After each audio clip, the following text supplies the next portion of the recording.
Robert Jackson was on leave from his job as an Associate Justice of the United States Supreme Court. He was appointed as the lead United States prosecutor in Nuremberg by Harry Truman. Jackson didn't attend college and completed only 1 year of law school. He became an attorney by serving an apprenticeship. He served as both Solicitor General and Attorney General before going to the High Court. While other World War II allies originally wanted summary execution of Nazi war criminals, the United States pushed for a trial. Jackson hoped that the proceedings at Nuremberg would create new international law outlawing aggressive warfare.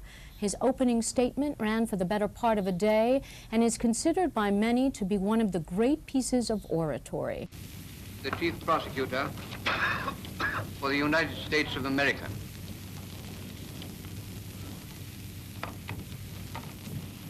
The privilege of opening the first trial in history for crimes against the peace of the world imposes a grave responsibility. The wrongs which we seek to condemn and punish have been so calculated, so malignant and so devastating that civilization cannot tolerate their being ignored because it cannot survive their being repeated. That four great nations, flushed with victory and stung with injury, stay the hand of vengeance and voluntarily submit their captive enemies to the judgment of the law is one of the most significant tributes that power has ever paid to reason. This tribunal, while it is novel and experimental, is not the product of abstract speculation, nor is it created to vindicate legalistic theories. This inquest represents the practical effort of four of the most mighty of nations, with the support of 15 more, to utilize international law to meet the greatest menace of our times, aggressive war. The common sense of mankind demands that law shall not stop with the punishment of petty crimes by little people. It must also reach men who possess themselves of great power and make deliberate and concerted use of it to set in motion evils which leave no home in the world untouched. It is a cause of that magnitude that the United Nations will lay before your honors. In the prisoner's dock sit 20-odd broken men, reproached by the humiliation of those they have led almost as bitterly as by the desolation of those they have attacked. Their personal capacity for evil is forever past. It is hard now to perceive in these men as captives the power which, as Nazi leaders, they once dominated most of the world and terrified most of it. Merely as individuals, their fate is of little consequence to the world. What makes this inquest significant is that these prisoners represent sinister influences that will lurk in the world long after their bodies have returned to dust. We will show them to be the living symbols of racial hatreds, terrorism, and of violence, and of the arrogance and cruelty of power. And for we will patiently and temperately disclose. We will give you undeniable proofs of incredible events. The catalogue of crimes will omit nothing that could be conceived by a pathological pride, cruelty, and lust for power. These men created in Germany, under the Führer principle, a national socialist despotism equaled only in the dynasties of the ancient East. They took from the German people all those dignities and freedoms that we hold natural and inalienable rights in every human being. The people were compensated by inflaming and gratifying hatreds towards those who were marked as scapegoats. Against their opponents, including Jews, Catholics, and free labor, the Nazis directed such a campaign of arrogance and brutality and annihilation as the world has not witnessed since the pre-Christian era. They excited the German ambition to be a master race, which of course implies serfdom for others. They led their people on a mad gamble for domination. They diverted social energies and resources to the creation of what they thought to be an invincible war machine. They overran their neighbors. To sustain the master race in their war-making, they enslaved millions of human beings and brought them into Germany, where these hapless creatures now wander as displaced persons. At length, bestiality and bad faith reached such excess that they aroused the sleeping forces of imperiled civilization. Its united efforts have ground the German war machine to fragments. But the struggle has left Europe a liberated yet prostrate land where a demoralized society struggles to survive. These are the fruits of the sinister forces that sit with these defendants in the prisoner's dock. Injustice to the men and to the nations associated in this prosecution. I must remind you of certain difficulties which may leave their mark on this case. Never before in legal history has an effort been made to bring within the scope of a single litigation the developments of a decade, covering a whole continent, involving a score of nations, countless individuals, and innumerable events. Despite the magnitude of the task, the world has demanded immediate action. This demand has had to be met, though perhaps at the cost of finished craftsmanship. Established courts, following familiar procedures, applying well-thumbed precedents, dealing with the consequences of local and limited events, seldom commence a trial within a year of the event in litigation. Yet less than 8 months ago today, the courtroom in which you sit was an enemy fortress in the hands of the SS troops. Less than 8 months ago, nearly all of our witnesses and documents were in enemy hands. The law had not been codified.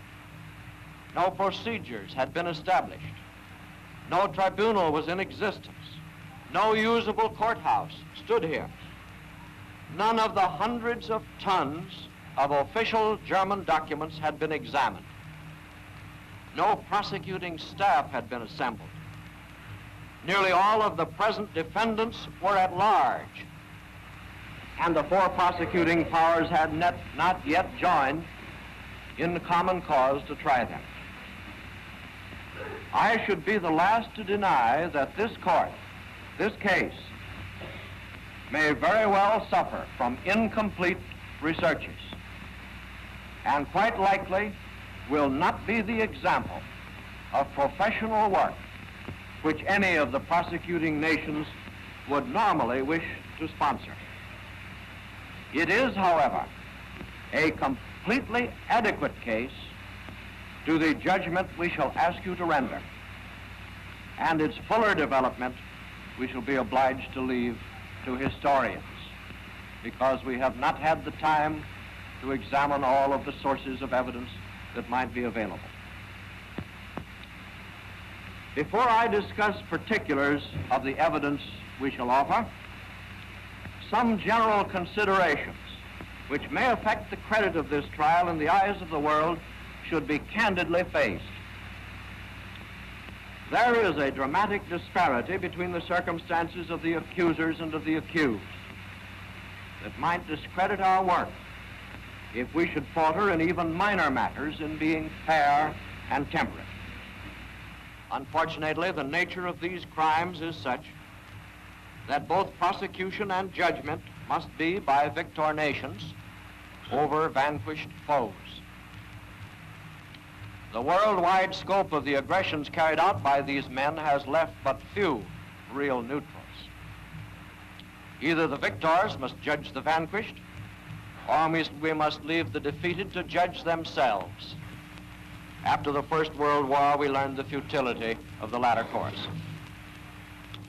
The former high station of these defendants, the notoriety of their acts, and the adaptability of their conduct to provoke retaliation make it hard to distinguish between the demand for a just and measured retribution and the unthinking cry for vengeance which arises from the anguish of war. It is our task, so far as humanly possible, to draw the line between the two. We must never forget that the record on which we judge these defendants today is the record on which history will judge us tomorrow. We must summon such detachment and intellectual integrity to our task that this trial will commend itself to posterity as fulfilling humanity's aspirations to do justice. If these men are the first war leaders of a defeated nation to be prosecuted in the name of the law, they are also the first to be given a chance to plead for their lives in the name of the law. Realistically, the charter of this tribunal, which gives them a hearing, is also the source of their only hope. It may be that these men of troubled conscience, whose only wish is that the world forget them, do not regard a trial as a favor. But they do have a fair opportunity to defend themselves, represented here by able counsel who have shown their capacity to handle their case with credit and who've acted with courage. And these men now enjoy a favor which, when in power, they rarely extended even to their fellow countrymen. Despite the fact that public opinion may already condemn their acts, we agree here that they must be given a presumption of innocence, and we accept the burden of proving criminal acts and the responsibility of each of these defendants for their commission. We will not ask you to convict these men on the testimony of their foes.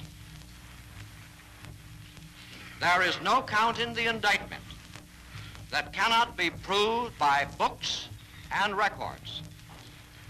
The Germans were always meticulous record keepers, and these defendants had their share of the Teutonic passion for thoroughness in putting things on paper.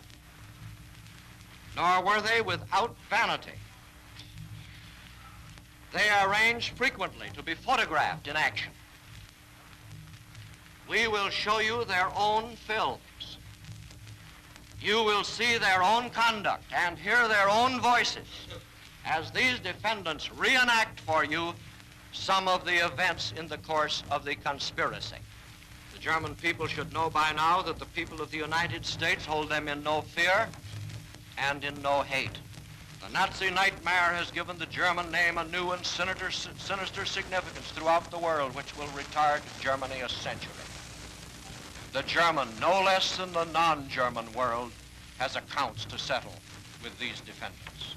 It is my purpose to open the case, particularly under count 1 of the indictment, and to deal with the common plan or conspiracy to achieve ends possible only by resort to crimes against peace, war crimes, and crimes against humanity. The case as presented by the United States will be concerned with the brains and the authority back of all the crimes. These defendants were men of a station and a rank which does not soil its hands with blood. They were men who know how to use lesser folk as tools.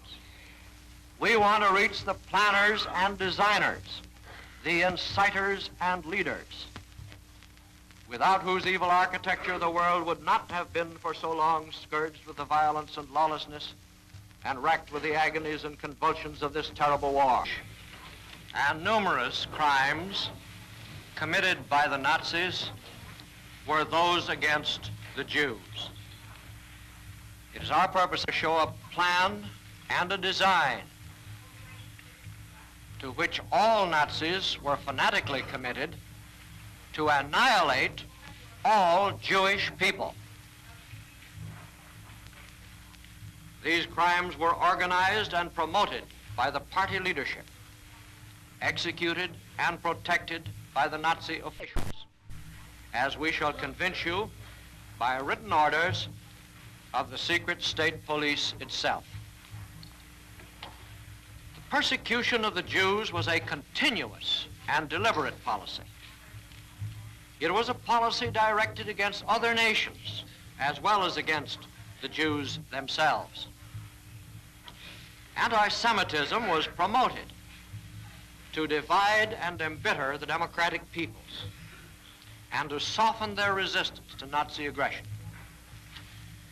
The conspiracy or common plan to exterminate the Jew was so methodically and thoroughly pursued that despite German defeat and Nazi prostration, this Nazi aim largely has succeeded. Only remnants of the European Jewish population remain in Germany, in the countries which Germany occupied, and in those which were her satellites or collaborators. Of the 9,600,000 Jews who lived in Nazi-dominated Europe, 60% are authoritatively estimated to have perished. 5,700,000 Jews are missing from the countries in which they formerly lived, and over 4.5 million cannot be accounted for by the normal death rate nor by immigration, nor are they included among displaced persons. History does not record a crime ever perpetrated against so many victims or carried out with such calculated cruelty.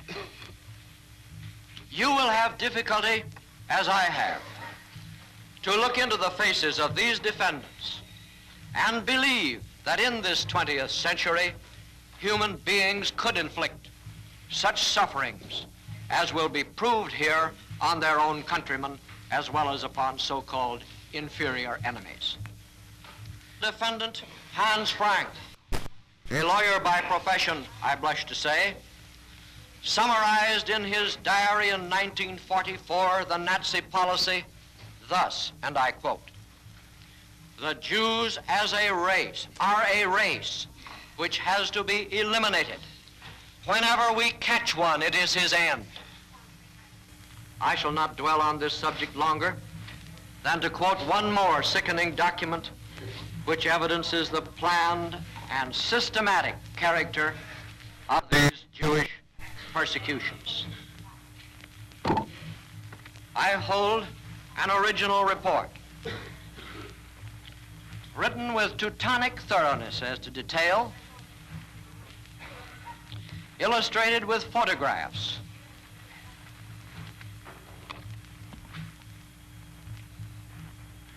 to authenticate its almost incredible text, and beautifully bound in leather, with loving care bestowed on a proud work. It is the original report of the SS Brigade General Stroop, in charge of the destruction of the Warsaw Ghetto, and Hans Frank was Governor General of Poland. Its title page carries this inscription: "The Jewish ghetto in Warsaw no longer exists." I shall ask your honors to examine with care the photographs with which this document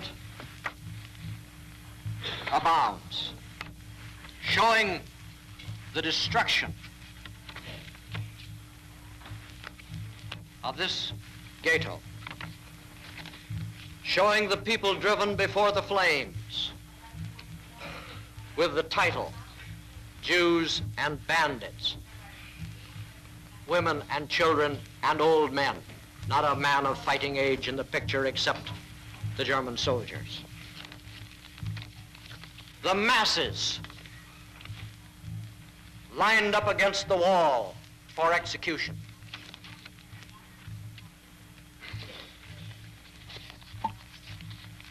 The picture to illustrate the text showing that they jumped from the windows during the flames to escape.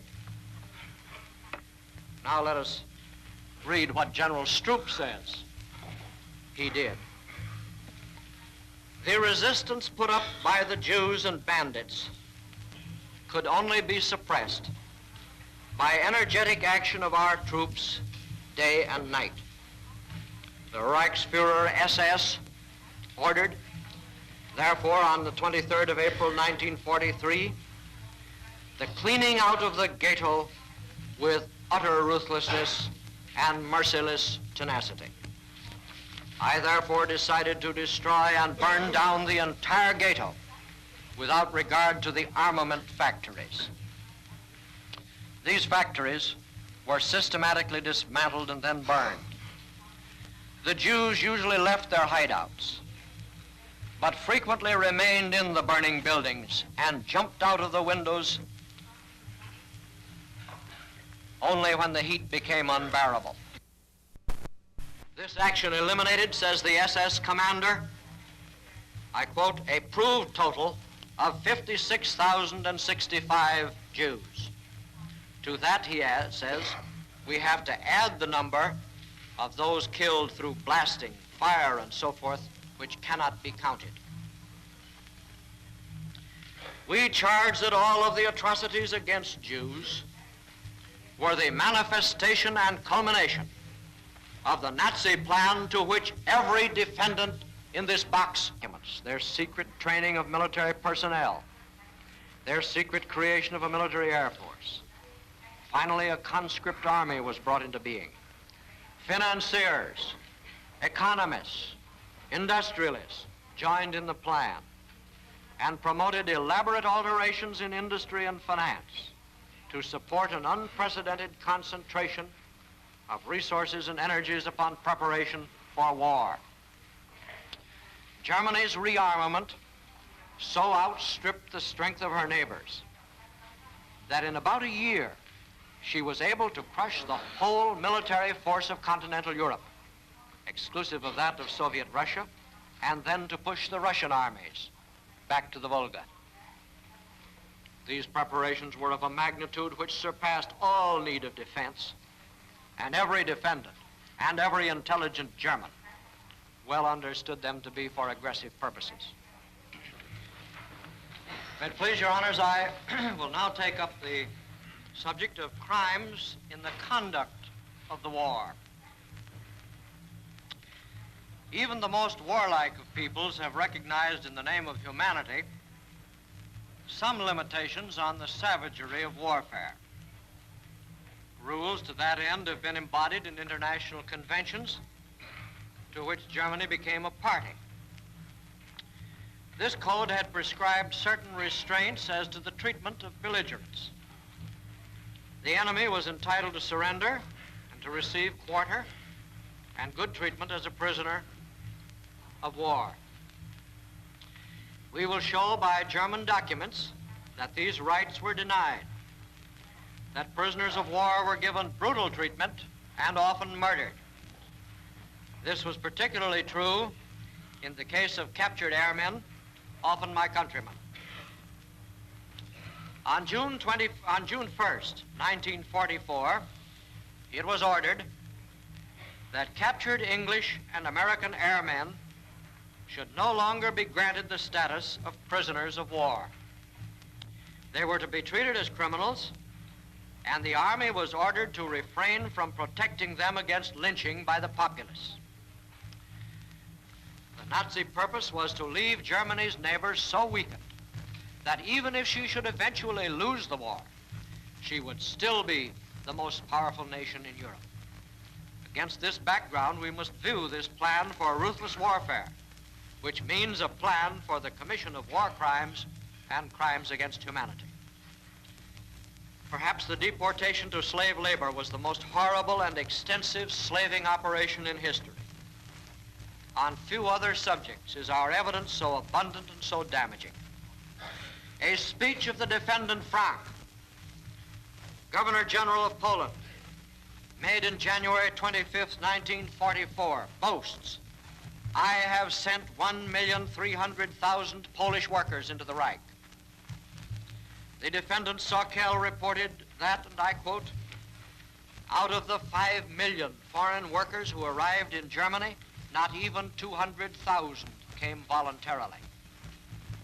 This fact was reported to the Fuhrer and to the defendants Speer and Goering and Keitel.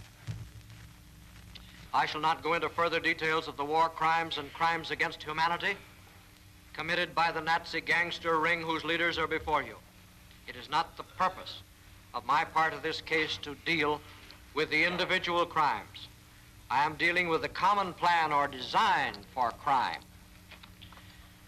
I will not dwell on individual offenses.